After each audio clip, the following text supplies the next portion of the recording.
An ka foli bɛ aw ye sanga a n'a ka wagati bɛɛ lajɛlen aw minnu sɔgɔlen don Mali kunnafoni na su ani tile ka k'aw ka kunnafoniya ta yɔrɔ ye.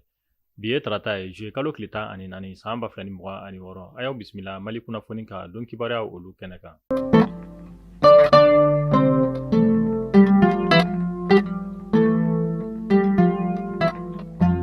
Kunnafoniya daminɛna an ka jamana kuntigi Général d'armée Assimi Goïta a bɛ to ka laadala drapeau yɛlɛ mun kɛ kalo o kalo o baaraw waleyala kununko juillet kalo tile 13 san 2026 an ka jamana kuntigi ɲɛma dagayɔrɔ so la kulubakaw olu fɛ yen nɔ. Kɛnɛ mun kan an ka jamana gouvernement maa caman tun bɛ nin kɛnɛ kofɔlen kɔnɔna na fo ka taa se an ka finitigilaka ɲɛma caman o ma. Laadala drapeau yɛlɛ yɛrɛ kun tɛ dɔwɛrɛ ye o de ye faso kanu fasoden ɲumanya u bɛ se ka sabati fasoden kelen kelenna bɛɛ lajɛlen dusukun na cogo min na a ka ja ka taa se jamana marabaw kulu olu ma cogo min na nin baara ninnu kɔni waleyala kununko tɛnɛ juillet kalo tile 13 san 2026 min yɛrɛ ɲɛmaya tun bɛ an ka jamana kuntigi bolo Général d'armée Assimi Goïta. Halisa an bɛ to an ka jamana kuntigi Général d'armée Assimi Goïta ale ka kunnafoniya olu kɔnɔna na ka sanga ni farafinna kelenya tɔnba maa ɲɛma ni o ye Union africaine Mahamadu Ali Yusufu ale nali ye an ka jamana kɔnɔna na juillet kalo tile 12 tɛmɛnen san 2026 kunun tɛnɛ juillet kalo tile 13 a bisimilayila an ka jamana kuntigi fɛ Général d'armée Assimi Goïta. Kunnafoniya olu y'a jira k'a fɔ ko Union africaine maa ɲɛma Mahamadu Ali Yusufu ale nali an ka jamana kɔnɔna na a kun tɛ dɔwɛrɛ ye o de Saheli jamana bɛ kɛlɛ mun na ni o ye jatigɛwale tigilamaw kɛlɛli ye u ka kuma olu bolila o kan. O kɔfɛ u ka kuma dɔ bolila Mali bɛ se ka ɲin don cogo min na Union africaine yɛrɛ baara olu la ka sababuya kɛ kabini fanga dafiri kɛra an ka jamana kɔnɔna na san 2020 o wagati fo ka na se sisan ma Union africaine ka lajɛ ni u ka baara ninnu kɔni na Mali jamana kɔni sen tun tɛ a la u ka kuma bɛna boli o fana kan o kɔfɛ o y'a jira ko fɛn min ye transition yɛrɛ tagabolo u ka kuma bolila o kan nin kɛra fɛn min ye Union africaine maa ɲɛma ka kɔrɔfɔ mun ni o tɛmɛna ani an ka jamana marabaw cɛ kununko juillet kalo tile 13 san 2026 an ka jamana ale kɔnɔna na. An bɛ taga lakanako ale kunnafoniyaw olu kɔnɔna na an ka finitigilakaw ka ɲɛma état major général des armées général de division Jean-Élisée Dawo ale kɔni kumana ka sanga ni jatigɛwale tigilamaw ye binganiwale mun ta ni kan ka wolomasiri tabaw dagayɔrɔ sɛgɛrɛ ANEFISCAW olu fɛ nɔ ka sanga ni o waleya ninnu ye an ka finitigilakaw ka maa ɲɛma kɔni kumana kosɛbɛ a y'a jira k'a fɔ an bɛ wagati min na ko sisan Mali jamana kɔni labɛnnen don wagati bɛɛ lajɛlen na ka jatigɛwale tigilamaw kɛlɛ ka bɔ an ka jamana ale kɔnɔna na a y'a jira k'a fɔ ko jatigɛwale tigilamaw ye binganiwale mun ta ni ka an ka finitigilakaw dagayɔrɔ sɛgɛrɛ ANEFIS marabolo kɔnɔna na ko kɛra sababu ye u ye dankari kɛ jatigɛwale tigilama 1000 ani kɔ de la fo ka taa se u ka bolimafɛn caman olu ma ani tɛgɛ dagara jatigɛwale tigilama ɲɛma caman kan ani ni fo ka taa se jatigɛwale tigilama n'u dɛmɛbagakulu caman kan an ka jamana kɔnɔna na walasa aw ni ne an ka faamuyali caman sɔrɔ an ka jɛ ni ka an ka finitigilakaw ka maa ɲɛma général de division Jean-Élisée Dawo ale ka kɔrɔfɔ dɔ olu lamɛn. Mais ko n y'a fɔ cogo min na an ma deli ka siga ANEFIS ko la parce que ko de don an tun miirila min na ani an yɔrɔ k'a fɔ ko ni an sɔnna ka Kidal dugunin bila u ye ani ka bɔ Tesaliti ka na Agɛlɛw kun a bɛ na nisɔndiya min d'u ma ani u miiri k'a fɔ ko an dɛsɛtɔ don u bɛna bɔ n'u ka minɛnw bɛɛ ye parce que an mɛnna k'u kɛlɛ nka an tɛ ka se ka fɛrɛw ma parce que u tun tɛ ka bɔ ni u ka minɛnw bɛɛ ye siɲɛ fɔlɔ la u bɔra don fɔlɔ min u ye ANEFIS yɛrɛ attaqué don min na an ye caman tiɲɛ u ka minɛnw na ka caman faga u yɛrɛ la o kɔfɛ u tila ka taa minɛn wɛrɛw ɲini ka na tuguni parce que i b'a dɔn ko a yɔrɔ mɔgɔ jugu ninnu terroriste ninnu ani trafiquants ka ca yen kosɛbɛ o la u tun tɛ fɛ cogo si ANEFIS k'a fɔ k'u ka fɔ o kɔ o de kama u ye fɛn bɛɛ fara ɲɔgɔn kan ka na bon an fana tun bɛ k'o de kɔnɔ parce que i bɛ mɔgɔ kɛlɛ a tigi bɛ i bɛlɛ n'i bɔra a bɛ dogo jamaw cɛma a bɛ don sow kɔnɔ tuma dɔw la mɔgɔ dɔw b'u bolo dugu kɔnɔ minnu b'u dogo donc u ka maramafɛn ninnu yɔrɔ bɛ yen u bɛ t'u dogo yɔrɔ minnu na n'u tɛ se ka ye nka komi u nin tun bɛ ANEFIS kan alors an fana nin tun bɛ ANEFIS kan ka tɛmɛ u kan donc o la an y'a to u farala ɲɔgɔn kan yen walasa an kan ka baara min kɛ an ka sɔrɔ k'o baara kɛ o la n bɛ foli d'u ma k'u jija hali bi u ka taa ɲɛ nin baara kɛlɛ in na n y'a fɔ n ka kuma na ka ban k'a fɔ ko an fana bɔnɛna mɔgɔ dɔw la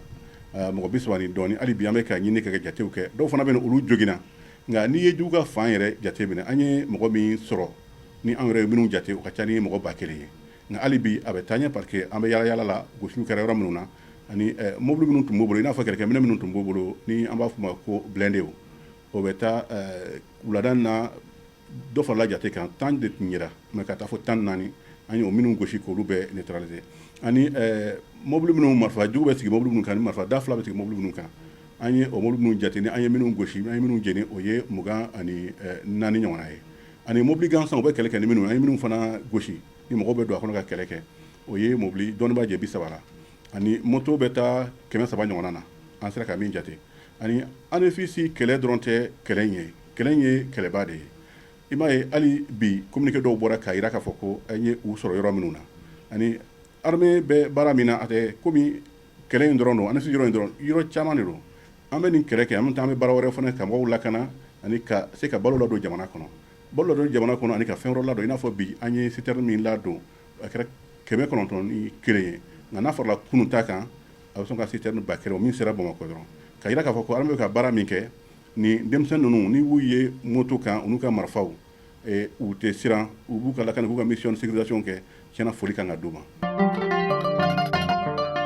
A bɛ san caman bɔ fɛn min ye Bankɔni, Jalakɔrɔji, Safo, Nɔnsɔnbugu ni yɔrɔ sigibaa maaw kɔni tun bɛ gɛlɛyaba kɔnɔna na ka sababuya kɛ sira min bɛ tɛmɛ nin quartier kofɔlen ninnu fɛ sira in kɔni tun cɛlen don kosɛbɛ min na u kɔni ye wele caman bila an ka jamana marabaaw ma u ka fɛɛrɛ sɔrɔ u ka sirako la nka nin dɔgɔkun in kɔnɔna na an ye kunnafoniyaw sɔrɔ k'a fɔ ko an bɛ wagati min na ko sisan Bankɔni, Jalakɔrɔji, Safo, Nɔnsɔnbugu ale kɔni siraw dilanni daminɛna min kɛra nisɔndiyaba ye nin quartier kɔni sigibaa maaw bolo u y'a jira k'a fɔ ko ni tilema kɔni tun bɔra nin sirakofɔlen ninnu kan fɛn min ye poussière ba ale kɔni tun bɛ wuli nin yɔrɔ in na ale ni samiya fana mana don ji ale ni dingɛkolon kɔni tun ka ca nin sirakofɔlen in na nka an bɛ wagati min na ko sisan nin dɔgɔkun in kɔnɔna na an ye kunnafoniyaw sɔrɔ k'a fɔ ko Bankɔni, Jalakɔrɔji, Safo ale kɔni siraw dilanni daminɛna an ka jamana marabaaw fɛ min kɛra nisɔndiyaba ye nin yɔrɔ sigibaa maaw olu bolo.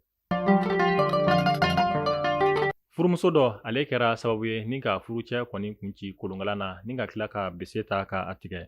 an bɛ taa fait divers ale kunnafoniya olu kɔnɔna na kari tɛmɛnen ni o bɛnna juillet kalo tile 12 ma san 2026 sabali bugu kuraninka olu fɛ nɔ nɛgɛ kaɲa 9 ka taa se nɛgɛ kaɲa 10 wagati ma fɛn min ye furumuso dɔ ni a bɛ wele ko Batoma ale kɛra sababu ye ni ka furucɛ Isa Kone mun si bɛ tali kɛ san 40 bɔɲɔnko la ni ka a bɔnɛ ani la kunnafoniya olu y'a jira k'a fɔ ko nin furumuso kofɔlen in kɔni ye nin kɛ k'a sababuya kɛ keleya a bɔra kalama k'a fɔ ko a furucɛ kɔni bɛ fɛ ka muso filanan ta min sen fɛ a ye nin waleya in ta ni ka furucɛ kɔni sɛgɛrɛ an bɛ wagati min na i n'a fɔ sisan tɛgɛ da kɛra furumuso kofɔlen in kɔni kan a bɛ kiiri tigilamaw ka bolo kan ani ɲankili mun ka kan o bɛna da a kan. An bɛ taga Baninkɔ marabolo ale kɔnɔna na fɛn min ye Masigi Joyila sira ale kɔni sira boliba maaw bɛ gɛlɛyaba kɔnɔna na min na u b'a la ka wele bila an ka jamana marabaaw ma ka sanga ni samiya donda in yɛrɛ ye Baninkɔ Masigi sira kɔni kan fɛn min ye nin sira kofɔlen in boliba maaw kɔni bɛ degunba kɔnɔna na o y'a jira k'a fɔ ko fɛn min ye sira in kɔni cɛnlen don fo ka se a danna min sen fɛ sira bolibaw kɔni b'a la ka wele bila an ka jamana marabaaw fo ka taa se an ka jamana ɲɛmaa yɛrɛ ma Général d'armée Asimi Goita u ka fɛɛrɛ ɲini fɛn min ye Baninkɔ ale ni Joyila sira kan ka sababuya kɛ fɛn min ye bolifɛn dɔw yɛrɛ kɔni bɛ to boli la Masigi ni Baninkɔ furancɛ ninnu na n'u bɛ bɔ ka bin o de hukumu kɔnɔna na Baninkɔ sigibaa maaw u b'a la ka wele bila an ka jamana marabaaw ma u ka u kɔfilɛ Baninkɔ sira kɔni na yaasa fɛn min ye nin sira kofɔlen kɔni bɛ se k'a dilan cogoya min na. An bɛ taa kɔkan kibaruya olu kɔnɔna na wagati caman tɛmɛnen kɔfɛ kɛlɛban fɛrɛ olu sigili la sen kan États-Unis jamana ale ni Iran ni ɲɔgɔn cɛ dɔgɔkun tɛmɛnen fɛn min ye États-Unis jamana kɔni ye kɛlɛ kɔni ta kokura ni ka Iran jamana kɔni sɛgɛrɛ bombardement olu kɔni b'a la ka kɛ an bɛ wagati min na ko sisan Iran jamana ale kɔnɔna na. An bɛ taga Venezuelakaw olu fɛ yen nɔ dugukolo yɛrɛ ale kɛra sababu ye ni ka maa 4,490 olu bɔnɛ u ni na Venezuela jamana ale kɔnɔna na maa min banala nin dugukolo yɛrɛ in senfɛ o bɛ t'i jɔ maa 16,700 bɔɲɔnko la kunnafoniya olu y'a jira k'a fɔ ko nin dugukolo yɛrɛ in kɔni daminɛna kabi juin kalo tile 24 san 2026 Venezuela jamana kɔnɔna na min kɛra sababu ye ni ka maa 4,490 olu bɔnɛ u ni la Venezuela jamana ale kɔnɔna na. Mali kunnafoni jabarani lajɛbaw ni kunnafoniya damadɔ de tun bɛ an bolo k'a da aw tulo kan an b'a fɔ aw k'an bɛn donna nataw la kunnafoniya kura olu kɛnɛ kan ala k'an ka jamana basigi.